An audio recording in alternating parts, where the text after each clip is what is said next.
तो आज हम लोग सेमीकंडक्टर में सेमीकंडक्टर डायोड के बारे में पढ़ेंगे।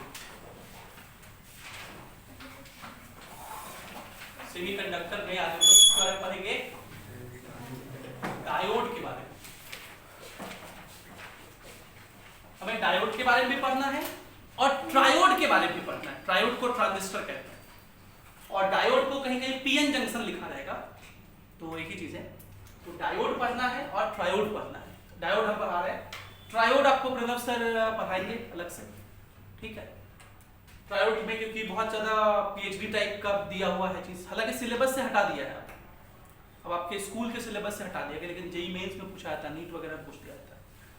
एक बात और, आईआईटी के सिलेबस में इस साल से 2023 से जो होगा, मतलब 2022 में तो आप लोग दे देंगे, लेकिन 2023 के सिलेबस में ये सब अब इंक्लूड हो गया है। कल आईआईटी का रिवाइज सिलेबस आया है और अब रिवाइज सिलेबस में ये सारा चीज इंक्लूड हो गया है। ईएम वेव, मैग्नेटिक मटेरियल, ये सारे टॉपिक जो पहले आईआईटी के सिलेबस में नहीं हुआ करते थे, अब ये सब उसके सिलेबस में इंक्लूड हो गया है पूरा चीज।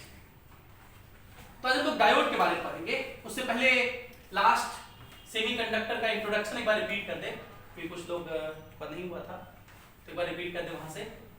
हम लोग पिछले क्लास में डिस्कस किए थे कि सेमीकंडक्टर एक स्पेसिफिक टाइप का मटेरियल होता है जिसका कंडक्टिविटी और रेजिस्टिविटी मेटल के और इंसुलेटर के, कंडक्टर और इंसुलेटर के मिडिल में लाई करता है। कंडक्टर का कंडक्टिविटी बहुत ज्यादा होता है और इंसुलेटर का कंडक्टिविटी बहुत कम होता है, नेग्लिजिबल होता है। सेमीकंडक्टर्स का बीच बीच में होता है। कंडक्टर्स का रेजिस्टिविटी बहुत कम होता है, इंसुलेटर का रेजिस्टिविटी बहुत, सेमीकंडक्टर का बीच बीच में होता है। कंडक्टर्स में फ्री इलेक्ट्रॉन्स बहुत ज्यादा होते हैं, सेमीकंडक्टर्स में फ्री इलेक्ट्रॉन्स बहुत कम होते हैं। इंसुलेटर बहुत कम है और सेमीकंडक्टर में। लेकिन सबसे इंपॉर्टेंट क्लासिफिकेशन जो था सेमीकंडक्टर, कंडक्टर और इंसुलेटर के बीच, वो था वैलेंस बैंड थ्योरी। वो क्या था? Valence band theory. Valence band theory, VBT, short में हम लोग क्या कहेंगे इसको? वीबीटी। ये थ्योरी क्या कहता है कि हर एटम में एनर्जी का दो लेवल होता है। एक वह लेवल जिसको वैलेंस सेल कह सकते हैं, उसमें जो इलेक्ट्रॉन्स होंगे उनकी जो एनर्जी होगी, इसे वैलेंस बैंड कहेंगे। क्या कहेंगे? अगर इलेक्ट्रॉन इसमें है तो इलेक्ट्रिसिटी को कंडक्ट नहीं करेगा। जब इलेक्ट्रॉन इससे ज्यादा एनर्जी लेवल कंडक्शन बैंड में चला जाता है, तभी वो इलेक्ट्रिसिटी को कंडक्ट करता है। But in case of conductor, the conduction band overlaps with valence band. Conduction band valence band के साथ क्या होता है? ओवरलैप होता है। There is no energy gap. Energy gap कितना है? Eg 0। So the electrons from valence band can easily go to conduction band to conduct electricity. ठीक है? In case of semiconductor, if this is the valence band and if this is the conduction band, there is energy gap. There is energy gap. But this energy gap is less than 3 electron volt. This energy gap is less than 3 electron volt. And so it is possible that when sufficient amount of energy is supplied, the electrons from valence band can move to conduction band. तब जा सकता है कब? जब sufficient amount of energy provide किया जाए, गर्म किया जाए, हीट किया जाए, तो जा सकता है। But in case of insulator,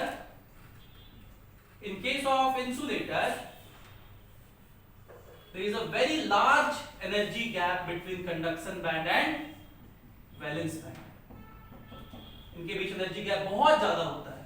It is more than 3 electron volt. And so, even if you will give a tremendous amount of energy, the valence band electrons cannot go to conduction band. Valence band के electron conduction band में नहीं जाएंगे और बहुत ज्यादा heat कर देंगे तो फिर वो मटेरियल ही बर्बाद हो जाएगा। इंसुलेटर से फिर वो कंडक्टर बन जाएगा, उसका डाइलेक्ट्रिक ब्रेकडाउन हो जाएगा। तो हमें वो डाइलेक्ट्रिक ब्रेकडाउन भी ध्यान में रखना है कि वो भी नहीं करवा देना है। समझ रहे हैं? इन तीनों में फर्क समझ में आया? कंडक्टर में एनर्जी गैप, तो आराम से वैलेंस वैलेंस बैंड के इलेक्ट्रॉन कंडक्शन बैंड में जाते हैं और इलेक्ट्रिसिटी को कंडक्ट कर देते हैं। सेमीकंडक्टर में एनर्जी गैप है, लेकिन वो एनर्जी गैप क्या होता है, कम होता है, इसलिए इलेक्ट्रॉन को अगर एनर्जी दे दिया जाए थोड़ा बहुत तो कंडक्शन बैंड में जाके कंडक्ट कर सकते हैं, जबकि इंसुलेटर में एनर्जी गैप बहुत ज्यादा होता है, इसलिए इलेक्ट्रॉन्स नहीं जा सकते। ये है क्या, वैलेंस बैंड थ्योरी, जो आपकी केमिस्ट्री में भी पढ़ना है। तो सेमीकंडक्टर, इंसुलेटर और कंडक्टर को क्लासिफाई करने का ये एक बहुत इंपॉर्टेंट थ्योरी है। फिर हम लोग पढ़े थे कि जो सेमीकंडक्टर्स होते हैं, सेमीकंडक्टर्स होते हैं, इनको हम लोग दो तरह से क्लासिफाई करते हैं। सेमीकंडक्टर्स को हम लोग दो तरह से क्लासिफाई करते हैं, एक को बोलते हैं प्योर सेमीकंडक्टर और दूसरे को क्या बोलते हैं, इम्प्योर सेमीकंडक्टर। प्योर का ही दूसरा नाम हम बताए थे आपको, इंट्रिंसिक सेमीकंडक्टर, क्या बोले थे, और इम्प्योर का ही दूसरा नाम बताए थे एक्सट्रिंसिक सेमीकंडक्टर। ठीक, इसका एक और नाम बताए थे, इसका नाम बताए थे एलिमेंटल सेमीकंडक्टर। क्या नाम बताए थे, एलिमेंटल सेमीकंडक्टर। और इसका नाम क्या बताए थे, कंपाउंड सेमीकंडक्टर, कंपाउंड सेमीकंडक्टर। ठीक है, क्या डिस्कस किए थे हम लोग कि ये जो प्योर सेमीकंडक्टर होते हैं, जो एलिमेंट फॉर्म में सेमीकंडक्टर जैसा बिहेव करते हैं, और इसमें हमारा कौन आता है, तो जैसे सिलिकॉन, जैसे germanium etcetera, silicon, germanium etcetera. तो अगर आप सिलिकॉन की बात करें तो सिलिकॉन ग्रुप 14 का एलिमेंट, ये सब कौन से ग्रुप के एलिमेंट हैं, ग्रुप 14 के एलिमेंट हैं। तो ग्रुप 14 वाले एलिमेंट्स जो हैं वो एलिमेंटल फॉर्म में सेमीकंडक्टर जैसा बिहेव करते हैं। तो अगर आप सिलिकॉन के वैलेंस शेल को देखिएगा तो ग्रुप 14 वाले के वैलेंस शेल में कितने इलेक्ट्रॉन्स, 4 इलेक्ट्रॉन्स होंगे। तो ये 4 इलेक्ट्रॉन सिलिकॉन के देखिए वैलेंस शेल में है। इस तरह दूसरा सिलिकॉन का एटम होगा, दूसरा सिलिकॉन का एटम होगा, उससे ये चारों इलेक्ट्रॉन क्या बना के रखेंगे, कौन सा बॉन्ड, कोवेलेंट बॉन्ड। ग्रुप 14 वाले एलिमेंट्स कौन सा बॉन्ड बनाते हैं, और इनके पास एक प्रॉपर्टी होता है कैटिनेशन का प्रॉपर्टी, ताकि वो सेल्फ लिंकेज कर सकते हैं, एक एटम दूसरे एटम के साथ क्या कर सकता है, बॉन्ड बना सकता है। तो इसमें देखिए चारों इलेक्ट्रॉन तो बॉन्डिंग में पार्टिसिपेट कर लिया, चारों इलेक्ट्रॉन किसमें पार्टिसिपेट कर लिया, इसीलिए इसमें इलेक्ट्रॉन्स हमारे पास अवेलेबल नहीं होते कंडक्शन करने के लिए। इसीलिए ये जो एलिमेंटल सेमीकंडक्टर है इनके पास लो कंडक्टिविटी होता है। इनका कंडक्टिविटी क्या होता है, बहुत लो होता है नॉर्मल रूम टेम्परेचर पे, और गर्म करना पड़ता है, हीट करना पड़ता है बहुत ज्यादा, तब जाकर के यहाँ बॉन्ड ब्रेक होते हैं। बॉन्ड क्या होते हैं, ब्रेक होते हैं, बॉन्ड ब्रेक्स कब, on heating, on heating, heat करने पर बॉन्ड क्या होता है, टूट जाता है। और जब बॉन्ड टूट गया तो ये इलेक्ट्रॉन और ये वाले इलेक्ट्रॉन क्या हो गए, फ्री हो गए। क्या हो गए, अब मान लो किसी वजह से ये इलेक्ट्रॉन मूव कर जाए तो ये इलेक्ट्रॉन इधर आ जाएगा और अपने जगह पे क्या क्रिएट कर देगा, एक वैकेंसी क्रिएट कर देगा, जिसको हम लोग होल कहते हैं।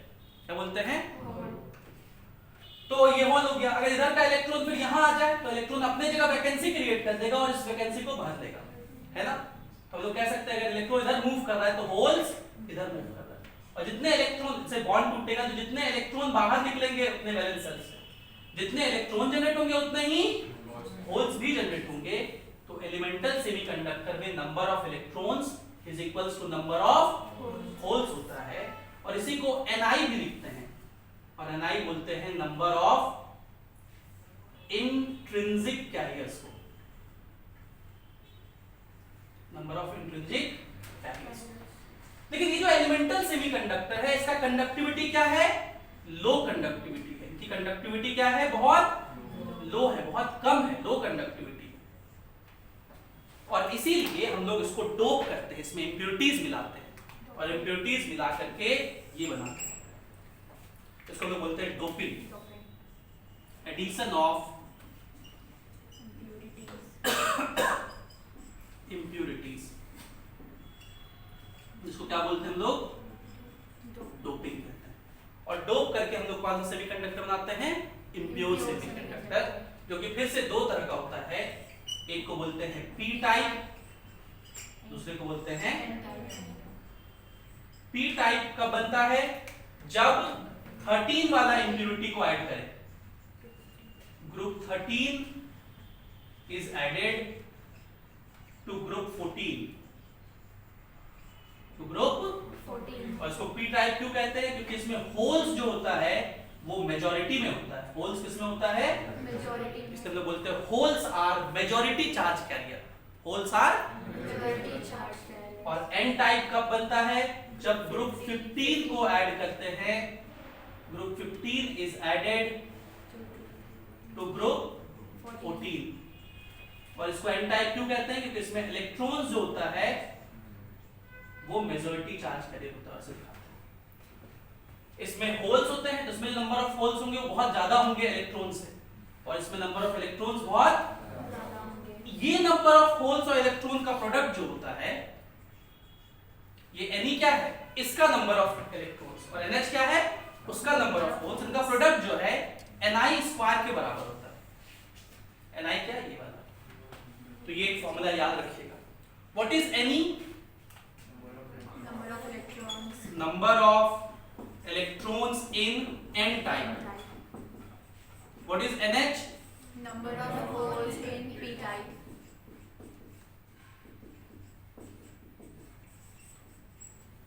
And what is Ni? Number of intrinsic carriers. ठीक, तो क्वेश्चन में ना कोई दो दिया रहेगा, तीसरा पूछ देगा आपसे, ध्यान रखेंगे। तो ये सेमीकंडक्टर का बेसिक आपको ध्यान रखना है कि सेमीकंडक्टर कौन होते हैं वैलेंस बैंड थ्योरी के अकॉर्डिंग। और सेमीकंडक्टर दो तरह के होते हैं, प्योर और इम्प्योर। प्योर वाले को इंट्रिंसिक, इम्प्योर वाले को एक्सट्रिंसिक कहते हैं। प्योर का कंडक्टिविटी कम होता है, इसलिए उसमें इम्प्योरिटीज मिला के इम्प्योर वाला बनाते हैं। दो तरह का होता है, एक पी टाइप, दूसरा एन टाइप। पी टाइप में बहुत सारे होल्स होते हैं, मतलब खाली स्थान होते हैं, और एन टाइप में बहुत सारे इलेक्ट्रॉन्स होते हैं जिनकी वजह से कंडक्शन होता है। ठीक, अब ये इंट्रोडक्शन था जो पिछले क्लास में पढ़ाए थे। अब हम लोग पढ़ेंगे डायोड। डायोड मतलब डाई मतलब होता है टू, दो चीज को मिलाने से बनता है। तो पी टाइप और एन टाइप को जब हम मिलाते हैं तो क्या बनता है? डायोड बनता है। तो हम लोग सीखेंगे कैसे बनता है, पहले इसको लिखते जल्दी से।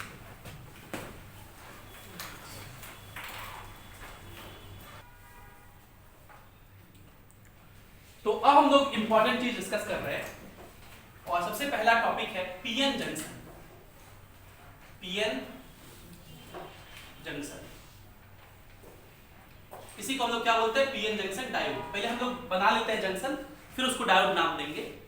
क्योंकि हमें ये भी पढ़ना है कि जब पी टाइप और एन टाइप को मिलाते हैं तो क्या होता है। एनसीईआरटी में 2 पन्ना इसके बारे में लिखा हुआ है, और जिस साल मैंने बोर्ड दिया था उस बार ये पूछा गया था, explain the formation of PN junction, 3 number.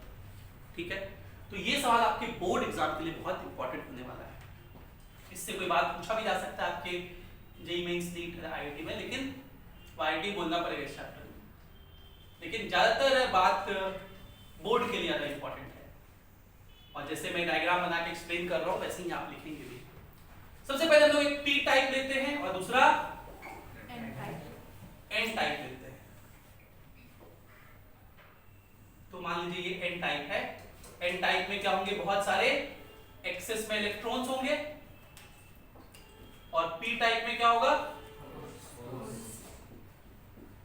बहुत सारे होल्स होंगे, मतलब वैकेंट स्पेस होंगे, वैकेंट स्पेस होंगे।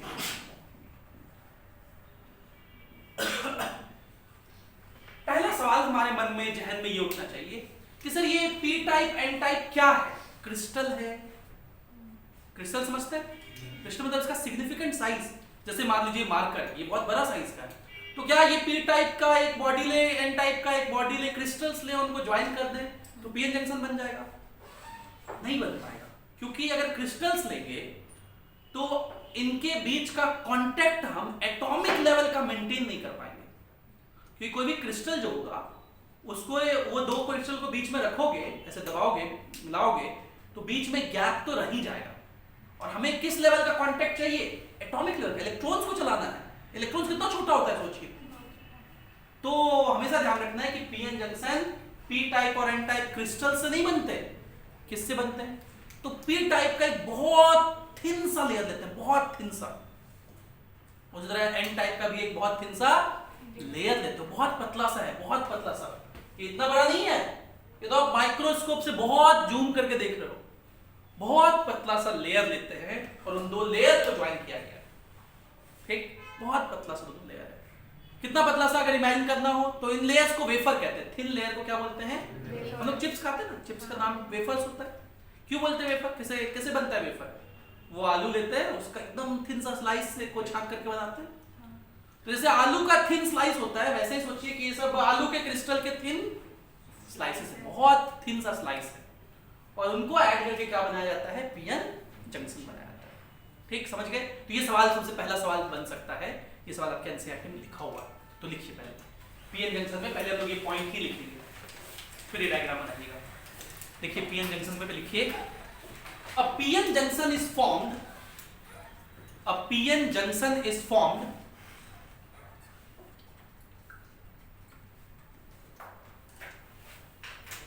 when a p-type wafer WAFER, ये n टाइप वेफर है और ये p टाइप वेफर है। और वेफर क्या होता है? Very thin layer, very, bracket में लिख लीजिएगा, very thin layer of crystal. और क्यों लेते हैं? To maintain atomic level contact, to maintain atomic level contact. Atomic level का कांटेक्ट बनाना है उनके दोनों के बीच। सो उनके लोग क्या लिखे? अ PN junction is formed when a P type wafer, bracket में very thin layer of crystal to maintain atomic level contact, bracket close, is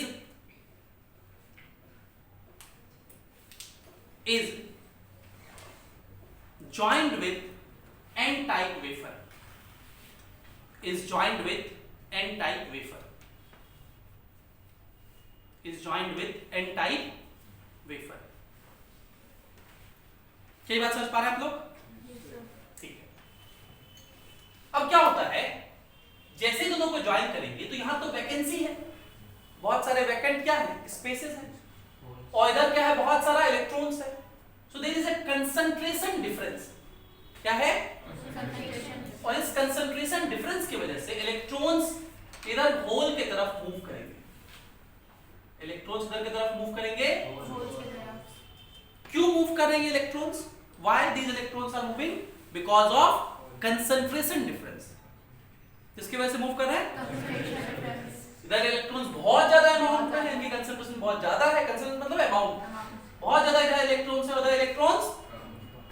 जब भी दो ऑब्जेक्ट में से एक ऑब्जेक्ट दूसरे की तरफ कंसंट्रेशन डिफरेंस की वजह से मूव करता है, तो ऐसे प्रोसेस को डिफ्यूजन कहते हैं। क्या बोलते हैं? डिफ्यूजन। तो हम लोग कहेंगे कि when they are joined the electrons diffuses, और किधर से किधर डिफ्यूज करता है? n टाइप से p टाइप। तो ये होता है डिफ्यूजन। इलेक्ट्रॉन्स का क्या होता है? डिफ्यूजन होता है। क्यों होता है diffusion? Due to concentration difference. और किधर की तरफ डिफरेंस डिफ्यूजन हो रहा है?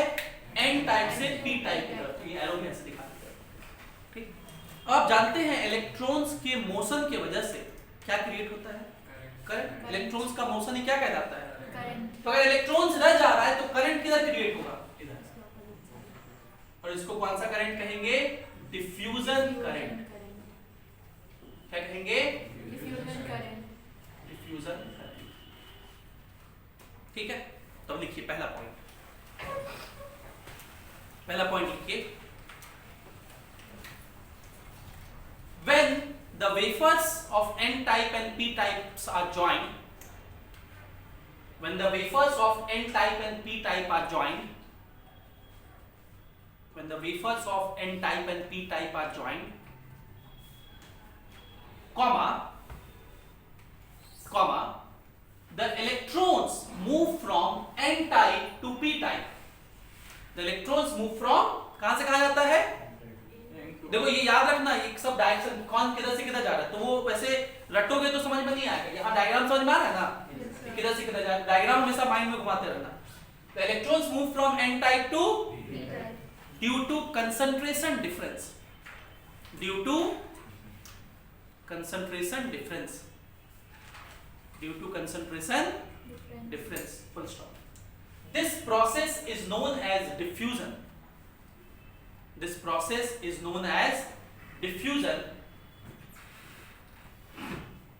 This process is known as diffusion, and it gives rise to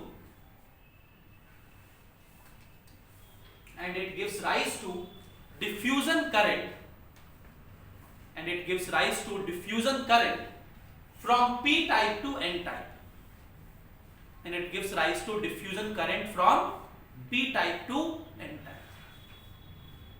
ठीक है, तो इस वाले पॉइंट में दो वर्ड को आप अंडरलाइन कर लीजिएगा, एक डिफ्यूजन, दूसरा डिफ्यूजन करंट, और फ्री डायग्राम बनाइए.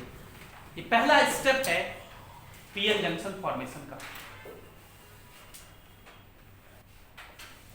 तो ये पहला स्टेप था पीएन जंक्शन फॉर्मेशन में, कि जैसे ही ज्वाइन किया, इलेक्ट्रॉन इधर मूव करना शुरू किया, होल्स इधर मूव करना शुरू किया. लेकिन कुछ देर बाद, ये पहला स्टेप समझ गए, देखिए कुछ देर बाद क्या होता है कि ये जो प्रोसेस ऑफ डिफ्यूजन है ये खत्म हो जाता है. ये प्रोसेस ऑफ डिफ्यूजन क्या हो जाता है, खत्म हो जाता है, लास्ट कर जाता है. क्यों? क्योंकि देखिए एक रीजन क्रिएट हो जाए कुछ ऐसा, समझिएगा ध्यान से क्या हो रहा है. इधर से इलेक्ट्रॉन चला, इधर से इलेक्ट्रॉन चला तो अपने जगह पे क्या क्रिएट कर दिया, वैकेंसी क्रिएट कर दिया, होल्स क्रिएट कर दिया, और यहाँ वाले होल्स पे जगह पा लिया. फिर इधर से इलेक्ट्रॉन चला तो यहाँ पे इलेक्ट्रॉन आ गया और होल्स किधर आ गया, इधर. तो क्या हम कह सकते हैं इलेक्ट्रॉन्स इधर आ रहे हैं और होल्स, कुछ देर बाद कुछ ऐसा सिचुएशन दिखने लगता है, यहाँ इलेक्ट्रॉन्स आ गए हैं और होल्स यहाँ आ गए हैं, इधर ये इलेक्ट्रॉन्स हैं एन टाइप वाला, और इधर ये होल्स है. पहले आपको ये एक रीजन नहीं दिख रहा था, लेकिन अब एक नया रीजन क्रिएट हो जाता है. इस रीजन को हम लोग डिप्लीशन रीजन कहते हैं. इस रीजन को क्या बोलते हैं, डिप्लीशन रीजन. तो डिफ्यूजन कुछ देर बाद खत्म हो जाता है. क्यों खत्म हो जाता है, क्योंकि एक रीजन क्रिएट हो जाता है, इसका नाम क्या है, डिप्लीशन. लेकिन सवाल ये कि डिप्लीशन डिफ्यूजन को खत्म कैसे कर देता है, जरा समझिए मैकेनिज्म. ये इलेक्ट्रॉन्स इधर आ गए, इसका इलेक्ट्रॉन का यहाँ कंसंट्रेशन हो गया, तो क्या मैं कहूं कि इस एंड पर, डिप्लीशन रीजन के इस एंड पर नेगेटिव चार्ज का ज्यादा कंसंट्रेशन है, और ये होल्स किसके साथ ट्रीट होते हैं, पॉजिटिव वजह से. तो इस रीजन में पॉजिटिव नेगेटिव टर्मिनल जैसा क्रिएशन हो जाएगा, और पॉजिटिव से नेगेटिव की तरफ क्या होता है, इलेक्ट्रिक फील्ड होता है. तो इस रीजन में एक इलेक्ट्रिक फील्ड क्रिएट हो जाएगा, किधर से किधर, पॉजिटिव से नेगेटिव. इसको हम लोग बोलते हैं डिप्लीशन रीजन फील्ड. क्या बोलते हैं, depletion region field. Depletion region field. ये इसी को बैरियर फील्ड कहते हैं. क्या बोलते हैं, बैरियर फील्ड. Barrier field. क्यों, क्योंकि यह एक बैरियर कैसा काम करेगा, किसके लिए. अब इस इलेक्ट्रॉन को देखिए, जैसे ही ये इलेक्ट्रॉन इस रीजन में आना चाहेगा, तो ये जो फील्ड है इन इलेक्ट्रॉन्स पर फोर्स लगाएगा, किधर की तरफ, इलेक्ट्रॉन्स पर फोर्स इलेक्ट्रिक फील्ड के ऑपोजिट डायरेक्शन में लगता है.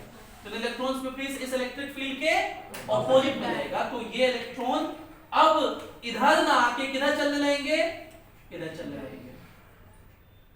बोलो.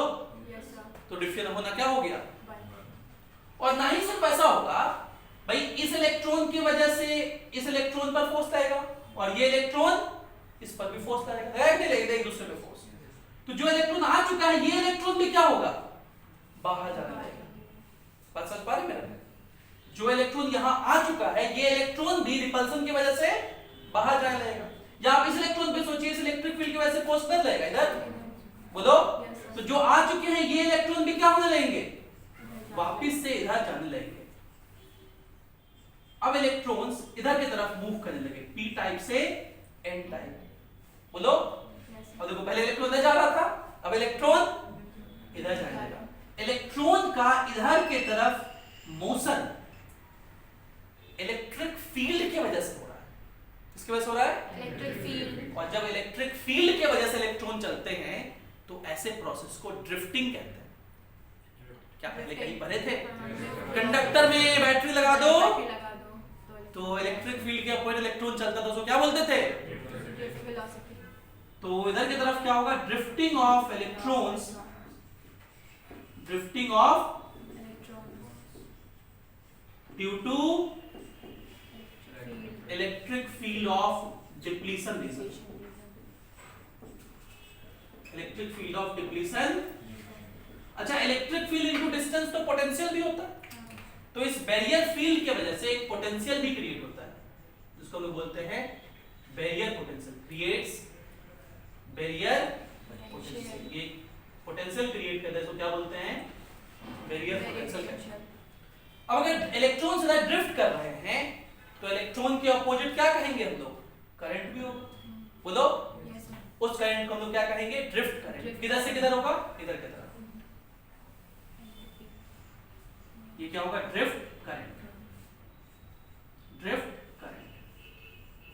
तो अगर मैं इस करंट को I सफिक्स में D से लिखूं और डिफ्यूजन करंट जो था इसको I सफिक्स में कैपिटल D से लिखूं, फिर ये इलेक्ट्रॉन्स इधर जाएंगे, होल्स इधर आ गए, फिर से ऐसा इसमें से हो जाएगा, नहीं हो जाएगा, फिर से ये होगा, फिर से ऐसा आएगा, फिर से वापस आएगा। मतलब ये प्रोसेस क्या होता है? चलते रहता है। तो इक्विलिब्रियम में, एट इक्विलिब्रियम केस में आईडी ड्रिफ्ट करंट और डिफ्यूजन करंट दोनों क्या होता है? बराबर होता है और एक दूसरे के अपोजिट है। देखो, डिफ्यूजन करंट इधर है और ड्रिफ्ट करंट, ठीक है, दोनों अपोजिट होता है, इसलिए नेट करंट 0 है। समझे? तो दूसरा प्रोसेस समझ में आया? क्रिएशन ऑफ बैरियर पोटेंशियल या depletion region lasts the diffusion process and then the process of drifting starts. ठीक? तब ये पॉइंट लिखे हम लोग। लिखिए दूसरा point. The process of diffusion lasts after some time. The process of diffusion lasts after some time. Due to the creation of depletion region,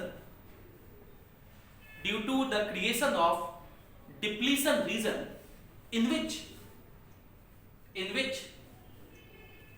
negative and positive polarity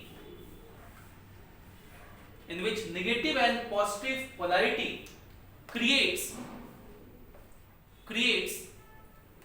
barrier field and potential.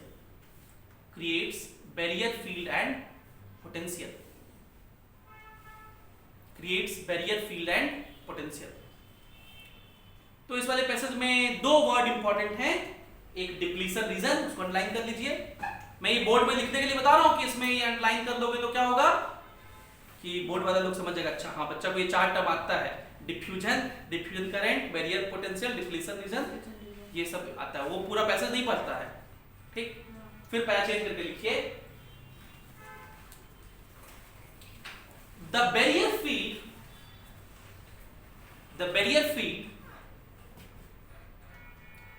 forces the electrons to now drift from p type to n type। देखो drift किधर से किधर हो रहा है electrons का? p type to n type, and this gives rise to drift current,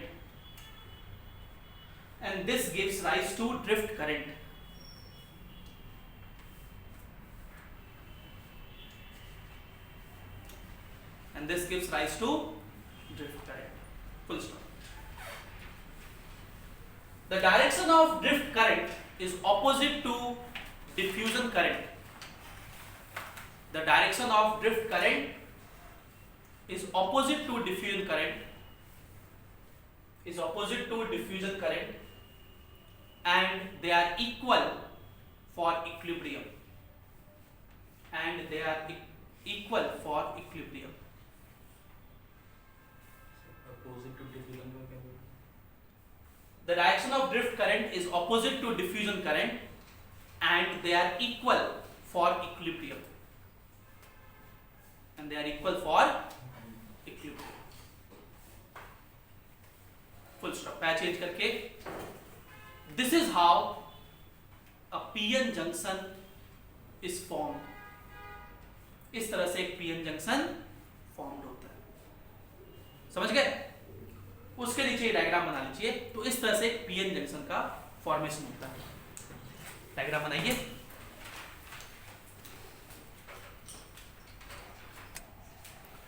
तो अब हम ये जानते हैं कि पीएन जंक्शन बनता है तो क्या क्या होता है. इसी पीएन जंक्शन को डायोड कहते हैं. PN junction diode. और अब हम इसे सिंबॉलिकली दिखाया करेंगे. उतना खतरनाक सा पी टाइप एन टाइप पूरा नहीं दिखाएंगे. इसका ये सिंबल होता है. ठीक है. इसे हम लोग कहेंगे डायोड. ये जो साइड है ये बड़ा सा, इसको हम लोग पी टाइप कहते हैं. पी साइड टाइप का साइन. और इसमें क्या साइन लगाएंगे? प्लस. और इस साइन को क्या कहेंगे यहाँ पे? माइनस. मतलब ये पी टाइप है, ये क्या है? ठीक. ये पॉजिटिव टर्मिनल इस डायोड का, इस डायोड का ये. समझ गए? अब ये जो डायोड होता है ये नॉन ओमिक कंडक्टर होता है. डायोड क्या होता है? मतलब ये ओम्स लॉ के नियम को फॉलो नहीं करता. मतलब V directly proportional to I नहीं होता है. इसमें ग्राफ V और I के बीच स्ट्रेट लाइन नहीं होता. तो हम जानना चाहते हैं कि भाई इसमें कैसा ग्राफ होता है, I और V के बीच कैसा रिलेशनशिप होता है. तो ये एक्सपेरिमेंट हमारे कोर्स का है. भले मैं थ्योरी में आपको पढ़ा रहा हूँ, लेकिन ये हमारा एक्सपेरिमेंट है. आप एक्सपेरिमेंट कहें, उसे एक्टिविटी कहें, तो आप अभी अपने प्रैक्टिकल फाइल्स में इसको लिखेंगे कि डायोड का बाइसिंग का एक्सपेरिमेंट. बाइसिंग मतलब होता है बैटरी लगाना. बाइसिंग मतलब होता है क्या होता है? बैटरी लगाना. तो डायोड में बैटरी लगा करके हम चेक करना चाहते हैं कि आखिर कैसा ग्राफ बनता है. और वो ग्राफ आप अपने प्रैक्टिकल फाइल में बनाएंगे. ये ग्राफ आपके एनसीईआरटी में दिया हुआ है. तो हम लोग पढ़ने जा रहे हैं बाइसिंग. क्या पढ़ने जा रहे हैं? बाइसिंग. तो बाइसिंग का मतलब क्या होता है? Applying voltage. अप्लाइंग वोल्टेज या connecting battery. Connecting battery. Battery लगाने के प्रोसेस को क्या बोलते हैं? बैटरी या सेल. तो जो बाइसिंग है दो तरह का होता है. एक को बोलते हैं फॉरवर्ड बाइसिंग. क्या बोलते हैं? Forward biasing. Forward biasing. Forward biasing. Forward biasing तब होता है जब हम कोई डायोड लें और इस डायोड के पॉजिटिव टर्मिनल को बैटरी के पॉजिटिव टर्मिनल से कनेक्ट करें. डायोड के पॉजिटिव टर्मिनल को बैटरी के, पॉजिटिव टर्मिनल और इस डायोड के नेगेटिव टर्मिनल को बैटरी के. नेगेटिव टर्मिनल से कनेक्ट करें. ठीक. और इस सर्किट में करंट वगैरह फ्लो कर रहा है कि नहीं कर रहा है, उसके लिए हम इस सर्किट में एक आमीटर लगा रहे हैं. क्या लगा रहे हैं? अमीटर. सेमीकंडक्टर में जो करंट वगैरह होता है, वोल्टेज वगैरह होता है, बहुत छोटा छोटा होता है. तो इसमें जो करंट होता है उसको आमीटर से भी ज्यादा सेंसिटिव इंस्ट्रूमेंट से हम लोग मेजर करते हैं. और उसको मिली आमीटर कहते हैं.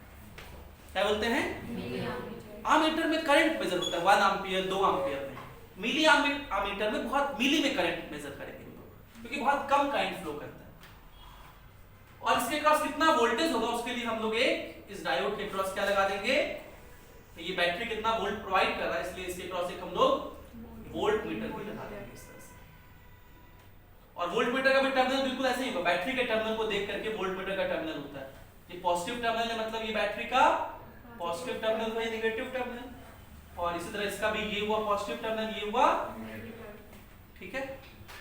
आमीटर समझ गए? तो फॉरवर्ड बाइसिंग में कैसा आमीटर लगाते हैं? मिली आमीटर. ठीक. फॉरवर्ड बाइसिंग जब करके हम लोग देखते हैं तो हमें पता चलता है कुछ बात. पहला बात ये पता चलता है कि ये डायोड कंडक्ट करता है. Diode conducts. डायोड. और क्यों कंडक्ट करता है? क्योंकि जो डिप्लीशन रीजन है वो खत्म हो जाता है. डिप्लीशन रीजन क्या हो जाता है? खत्म हो जाता है. क्यों कंडक्ट करता है? क्योंकि depletion region vanishes, depletion reason.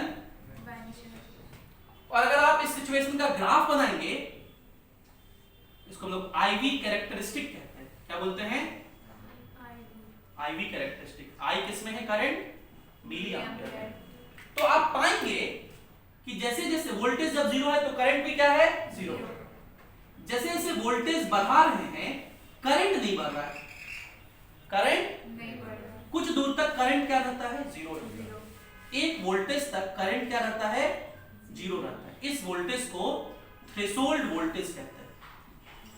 क्या बोलते हैं? threshold voltage, threshold voltage. तब तक करंट जीरो रहता है। उसके बाद जैसे जैसे वोल्टेज बढ़ाते हैं करंट बढ़ता है, ऐसे। ठीक, ये जो वोल्टेज है जब तक करंट जीरो होता है इसको बोलते हैं थ्रेशोल्ड वोल्टेज, threshold voltage, या कहीं कहीं इसका नाम कट ऑफ वोल्टेज भी लिखा रहता है। कट ऑफ, कहीं कहीं इसका नाम नी वोल्टेज भी लिखा रहता है। नी वोल्टेज एक ही नाम है सब, ठीक है। इस वोल्टेज का वैल्यू याद रखना है, इस वोल्टेज का वैल्यू याद रखना है फॉर सिलिकॉन। फॉर सिलिकॉन ये थ्रेशोल्ड वोल्टेज कितना होता है और जर्मेनियम के लिए थ्रेशोल्ड वोल्टेज कितना होता है मुझे याद नहीं है, मुझे रफली याद है कि शायद सिलिकॉन के लिए 0.3 और जर्मेनियम के लिए 0.7 होता है वोल्ट। तो आप एनसीईआरटी देख कोई live NCERT second part, first part में थोड़ी है, सेकंड पार्ट पढ़ रहे हैं ना, किसी के पास है तो अगर होगा तो आप चेक कर लीजिएगा किसके लिए थ्रेशोल्ड वोल्टेज कितना होता है। क्योंकि जेईई मेंस 2018 में आई थिंक या 19 में एक सवाल ऐसा पूछ दिया था, 2018 या 19। क्या सवाल था कि देखिए इस तरह से एक डायोड दिया हुआ था और लिख दिया था किसका डायोड है, मान लो मैं अभी नहीं जान रहा हूं तो सिलिकॉन का डायोड है और इसके क्रॉस बैटरी लगा दिया था 3 वोल्ट का और यहां एक रजिस्टर लगा दिया था 2 ओम का मान लीजिए और पूछा था बताइए इस रजिस्टर में कितना करंट होगा, how much will be the current. ठीक, तो देखिए पहले तो देखो ये डायोड फॉरवर्ड बायस्ड है कि रिवर्स बायस्ड है, बताओ। इस डायोड के पॉजिटिव टर्मिनल से बैटरी का पॉजिटिव टर्मिनल है, और डायोड के नेगेटिव टर्मिनल से बैटरी का, नेगेटिव टर्मिनल तो है, ये कैसा डायोड हो गया? फॉरवर्ड, फॉरवर्ड बायस्ड डायोड है ना जी। यस सर, तो ये कंडक्ट करेगा कि नहीं करेगा? यस, इट विल कंडक्ट, लेकिन कब कंडक्ट करेगा? इट विल कंडक्ट, लेकिन कब कंडक्ट करेगा? करंट कब से फ्लो करता है? थ्रेशोल्ड वोल्टेज के बाद। के बाद, तो मान लीजिए सिलिकॉन के लिए, मैं अभी अपने मन से डेटा बोल रहा हूं, मुझे कंफ्यूजन है क्योंकि 0.3 और 0.7 के बीच, आप लिख लीजिएगा। सिलिकॉन में 0.7 और जर्मेनियम में 0.3। ठीक, श्योर हो? मैं ये लिख रहा हूं, आप एनसीईआरटी अपना चेक कर लीजिएगा। तो सिलिकॉन डायोड जो है वो कंडक्ट करता है कब? 0.7 वोल्टेज के बाद से, और आपने कितना अप्लाई किया है? 3 वोल्टेज। तो 3 वोल्ट का 0.7 वोल्ट तो ये सिलिकॉन डायोड ले लेगा और बाकी इस रजिस्टर के क्रॉस जाएगा कितना? 2.3 वोल्ट। ठीक है, डायोड के लिए ओम्स का वैलिड नहीं है लेकिन रजिस्टर के लिए तो वैलिड है। तो इस रजिस्टर में वोल्टेज पता है कि हम लोग को पता है कितना वोल्टेज है, और इससे करंट निकालना है तो आप इसके लिए लिख दीजिए equation, current is equals to कितना हो जाएगा? 2.3 by 2, तो 1.15 एम्पीयर। और ऑप्शन में सारे थे, ऑप्शन में 1.15 भी था और किसी बच्चे को नहीं याद रहे तो 0.3 माइनस करके भी था और बिना कुछ माइनस करके 1.5 भी लिखा हुआ था। 3 से 10 दे दोगे तो 3/2 1.5 भी लिखा हुआ था। लेकिन अगर नहीं कहता सिलिकॉन डायोड है, अगर नहीं कहता कि डायोड कौन सा है, तो फिर हम उसे ये ऐसे नहीं करते, फिर कहते कि डायोड कंडक्ट करेगा, सीधा सीधा 3 वोल्ट इसके क्रॉस लिखते, 1.5 वोल्ट आंसर हो जाता। ठीक, जैसे एक क्वेश्चन जो डीसी पार्ट में है वो मैं यहां लिखा हूं।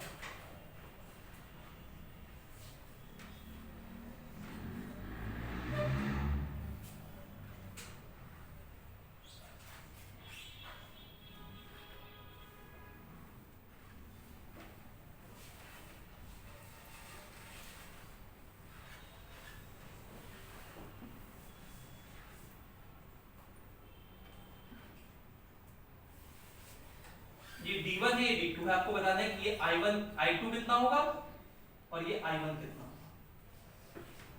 ठीक है, तो आप देखो इस डायोड का ये पॉजिटिव टर्मिनल है, ये कैसा टर्मिनल है, और ये पॉजिटिव टर्मिनल बैटरी के मतलब ये डायोड कैसा बायस हो गया, फॉरवर्ड बायस, ये हो गया फॉरवर्ड बायस। कैसा हो गया, फॉरवर्ड बायस मतलब ये कंडक्ट करेगा कि नहीं करेगा, करेगा, करेगा। और ऐसा कुछ नाम नहीं लिखा हुआ है तो आप कोई वोल्टेज ड्रॉप नहीं होगा।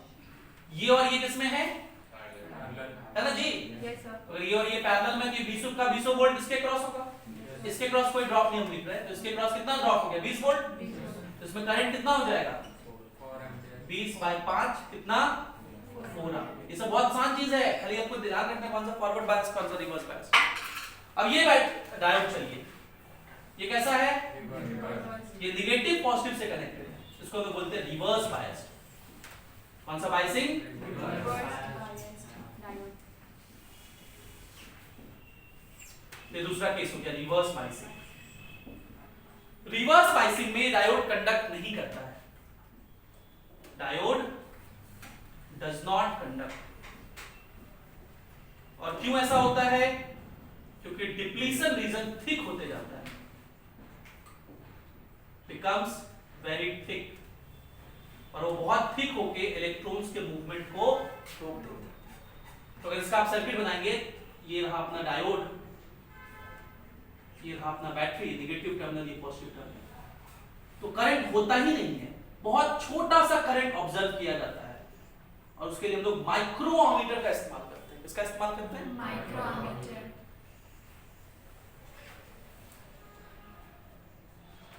ठीक है। तो देखिए रिवर्स बायस में कब होगा, जब डायोड का पॉजिटिव टर्मिनल बैटरी के नेगेटिव टर्मिनल, और डायोड का नेगेटिव टर्मिनल बैटरी के, पॉजिटिव टर्मिनल, इस केस में कोई करंट फ्लो नहीं करता। इसका अगर IV कैरेक्टरिस्टिक बनाए तो देखो ये I हम यहां दिखा रहे हैं माइक्रोमीटर में, और वोल्टेज यहां दिखा रहे हैं। रिवर्स में इसलिए थर्ड क्वाड्रेंट ग्राफ बनेगा, कोई भी करंट नहीं होता, बहुत थोड़ा सा करंट और लगभग कांस्टेंट करंट होता है, बहुत थोड़ा सा लगभग कांस्टेंट, कांस्टेंट करंट होता है। और ये करंट ड्रिफ्ट करंट की वजह से होता है, ID ये किसकी वजह से होता है, ड्रिफ्ट करंट, ड्रिफ्ट करंट की वजह से बहुत थोड़ा सा माइक्रो एम्पियर में करंट मिलता है, नहीं तो लगभग नेग्लिजिबल करंट मिलता है। लेकिन आप नेगेटिव में वोल्टेज अप्लाई करते जाओगे करते जाओगे करते जाओगे करते जाओगे, बहुत नेगेटिव वोल्टेज अप्लाई कर दोगे तो एक वोल्टेज के बाद इसका ब्रेकडाउन हो जाएगा। ये डायोड, ये जो इंसुलेटर है ना भाई, तो इंसुलेटर का क्या हो जाएगा, ब्रेकडाउन, सेमीकंडक्टर का भी ब्रेकडाउन हो सकता है, इंसुलेटर का भी, ये सेमीकंडक्टर उसका भी क्या हो सकता है, ब्रेकडाउन, और ब्रेकडाउन हो जाएगा तो फिर किसके जैसा बिहेव करने लगेगा, कंडक्टर के जैसा। तो कंडक्टर जैसा बिहेव करने लगेगा तो फिर तो उसमें करंट फ्लो कर जाएगा, तो उस वोल्टेज में क्या होगा, करंट इंफिनिटी तक चला जाएगा तुरंत। करंट किस पे चला जाएगा, इंफिनिटी, इस वोल्टेज को हम लोग बोलते हैं ब्रेकडाउन वोल्टेज। इसको क्या बोलते हैं, आपको ध्यान रखना है कि इस वोल्टेज तक नहीं ले जाना है मुझे, कि इस वोल्टेज तक ले जाओगे तो जल जाएगा, खराब हो गया है ना, तो ये ध्यान रखना है। तो रिवर्स बायसिंग में कंडक्ट नहीं करता, इसलिए करंट कितना होगा, जीरो, क्या डाउट समझ पाया, यस सर, थ्रेशोल्ड नहीं लगा क्या, पहले वाले में फॉरवर्ड बायस जो निकाले हाँ इसमें थ्रेशोल्ड इसलिए नहीं ली क्योंकि डायोड का नाम नहीं दिया हुआ, ठीक है, अगर नहीं दिया होता तो थ्रेशोल्ड वाला माइनस कर देते, ठीक है। बुक में ये दोनों ग्राफ एक साथ भी दिया रहता है, तो एक साथ ही बना सकते हैं, ये वाला इधर और वो वाला चीज यहाँ पे ऐसे, ठीक है, तो एक साथ ही बना सकते हैं डायोड का IV कैरेक्टरिस्टिक। मैं बता दूं क्या, इधर बना देते हैं, ये I ये V, तो ये I किस में है, मिली एम्पियर में, यहाँ I किस में है, माइक्रो एम्पियर में। तो एक साथ अगर बनाना चाहें आप तो ऐसे बनाते हैं, ठीक। ये क्या है, IV characteristic of diode, IV characteristic of, ठीक है। एक बात और, अब देखो ये जो लाइन है IV लाइन, ये तो स्ट्रेट लाइन नहीं है, ये कैसा लाइन है, कर्व लाइन। कर्व, अगर स्ट्रेट लाइन होता था तो उसका स्लोप, IV ग्राफ में स्लोप जो होता है वो 1 रेजिस्टेंस के बराबर होता है, लेकिन यहाँ पे तो स्लोप कांस्टेंट होगा नहीं, स्ट्रेट लाइन का स्लोप तो कांस्टेंट होता है, लेकिन इसका स्लोप कांस्टेंट तो नहीं होगा, नहीं होगा। तो कहेंगे कि इसका जो रेजिस्टेंस होगा वो हमेशा बदलते रहेगा। इसका रेजिस्टेंस कांस्टेंट नहीं होता, डायोड का रेजिस्टेंस क्या होता है, बदलते रहता है। डायोड का रेजिस्टेंस बोलो, क्योंकि इसमें तो करंट और वोल्टेज स्ट्रेट लाइन ग्राफ नहीं बन रहा। अगर रेजिस्टेंस कांस्टेंट रहता तो V = I है ना। तो अगर आपसे इस डायोड का रेजिस्टेंस पूछ दे किसी इंस्टेंट पे, मान लो पूछ दे कि इस पर्टिकुलर करंट पर या इस पर्टिकुलर वोल्टेज पर आप रेजिस्टेंस बताइए, यहां पर रेजिस्टेंस कितना, तो ऐसे रेजिस्टेंस को हम लोग डायनेमिक रेजिस्टेंस कहेंगे। क्या कहेंगे, RD। क्या कहेंगे, तो हम लोग क्या करते हैं, इसके जस्ट पहले का एक पॉइंट लेंगे। अगर मुझे A पे पूछा है RD at A, तो हम A से जस्ट पहले का एक पॉइंट लेंगे और A से जस्ट बाद का एक पॉइंट लेंगे, एक कोऑर्डिनेट लेंगे। दोनों के कॉरस्पॉन्डिंग वोल्टेज का डिफरेंस लेंगे, यहां से यहां तक का वोल्टेज, इसे हम डेल्टा V कहेंगे। इसे क्या कहेंगे, और दोनों के कॉरस्पॉन्डिंग करंट भी लेंगे और दोनों के कॉरस्पॉन्डिंग करंट का जो गैप होगा उसे हम लोग डेल्टा I कहेंगे।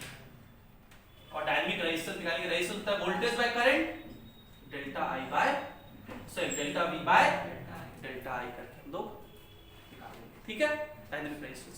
तो ये सवाल एनसीईआरटी में है कि ऐसा ग्राफ दिया हुआ है और बोला है कि बताइए जब करंट का इतना वैल्यू होगा तो रेजिस्टेंस कितना होगा। तो हम उसके नीचे वाला वैल्यू, जस्ट नीचे वाला, जस्ट ऊपर वाला वैल्यू लेकर के उस पे निकाल देते हैं। ठीक है, पक्का पक्का समझ गए।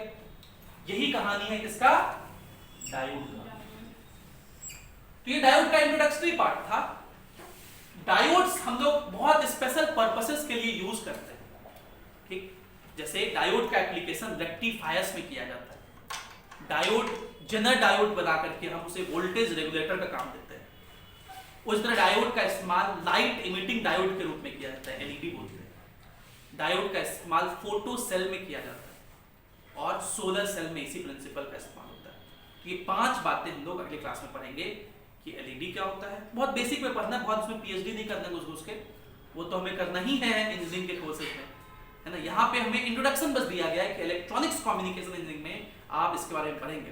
हालांकि फर्स्ट ईयर में सारे इंजीनियरिंग में ये पढ़ना होता है बहुत डिटेल में, बैचलर्स डिग्री में। लेकिन अभी ये डायोड का इंट्रोडक्शन था और इस पर सवाल पूछे जाते हैं। ऐसा सवाल को जेईई मेंस नीट में पूछा जाता है और कल जो पढ़ाएंगे अगली क्लास में उस पर भी पूछा जाएगा। उसको बोलते हैं हम लोग स्पेशल पर्पस डायोड। बस डायोड में एक क्लास और स्पेशल पर्पस डायोड लेके खत्म करेंगे। आज के लिए इतना ही। Thank you, have a great day.